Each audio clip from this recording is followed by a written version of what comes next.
gyud ng paningkamutan pa together with IP representative nga mahatag yun ang inyong dapat para sa inyo ha.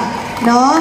So ayaw magkaguol, naamang po si Ma'am Jocelyn Ganda sa inyong office, no? Na si Ma'am Ross, na ang IPMR ninyo, ug tanan nga mga kaigsuunan ninyo nga nagatinabanay para gyud mas lalo pang pakusgon nato ang mga programa nga para gyud sa inyo ha.